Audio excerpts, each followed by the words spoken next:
Bonjour à tous, je suis Jean-Marc Perronne, enseignant-chercheur en informatique à l'ENSISA et responsable de la spécialité informatique et réseau. La spécialité informatique et réseau est une spécialité d'ingénieur de l'ENSISA. Elle forme des ingénieurs en informatique, des ingénieurs informatiques plutôt généralistes, mais avec une fibre développement logiciel ou génie logiciel. C'est l'art et la manière de fabriquer bien des logiciels. L'objectif de la formation est de former des ingénieurs informaticiens, mais en prenant soin de former des scientifiques, ingénieurs et informaticiens. Nous formons des scientifiques accomplis et éclairés, ingénieurs.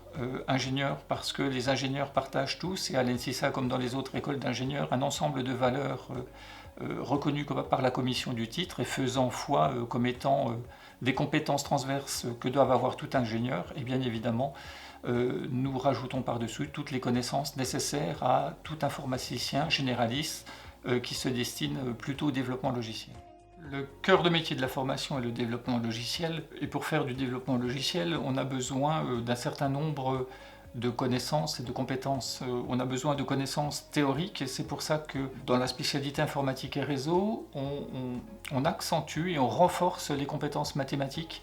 Alors ce ne sont pas des mathématiques générales telles que les étudiants les auraient vues dans leur parcours précédent, mais là il s'agit de renforcer les connaissances mathématiques spécifiques au domaine du développement logiciel et de l'informatique, de manière à ce que tous les domaines nécessaires au développement puissent y puiser des outils nécessaires. Hormis ce corpus théorique renforcé, bien évidemment, si vous aimez le développement, vous y trouverez tout ce qui fait peut-être l'attrait du développement, un certain nombre de langages au titre desquels on peut citer Java, C++, Python, JavaScript et j'en passe. Vous aurez des enseignements de type cybersécurité parce qu'il n'existe plus d'activités informatiques pour lesquelles cet aspect n'est pas important et indispensable. Vous aurez des connaissances réseau parce qu'il n'existe pas d'application qui ne soit plus connectée de nos jours. Vous aurez aussi, parce que c'est une spécificité qui, tant au niveau recherche qu'enseignement, est très développée et poussée au sein de l'école, des connaissances en fouille de données, data science ou encore intelligence artificielle. Et pour couronner le tout, si ça vous plaît, vous serez formé à faire du développement mobile pour tout type de plateforme, que ce soit pour iPhone, téléphone Android ou autre tablette. La formation informatique et réseau de l'ENSISA est organisée sur 3 années. Durant ces 3 années, vous avez le choix. Vous pouvez faire ces 3 années sous statut étudiant complètement. Vous pouvez également, si vous voulez rentrer plus rapidement avec le milieu industriel, faire ce cursus avec 1 année sous statut étudiant et 2 ans sous statut apprenti.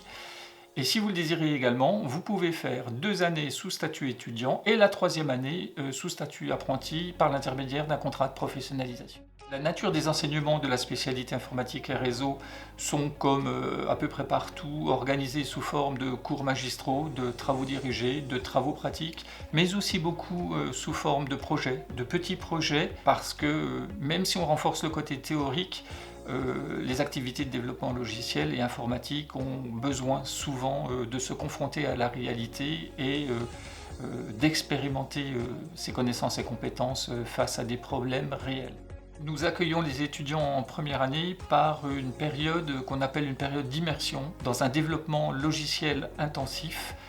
C'est une période où nous mettons volontairement les étudiants un petit peu en difficulté de manière à leur faire comprendre ce que sera leur futur métier. Tout au long du cursus, on donne des informations, des connaissances, des compétences, encore une fois, aux étudiants, mais on leur apporte toujours des réponses à des problèmes qui ne se sont jamais posés.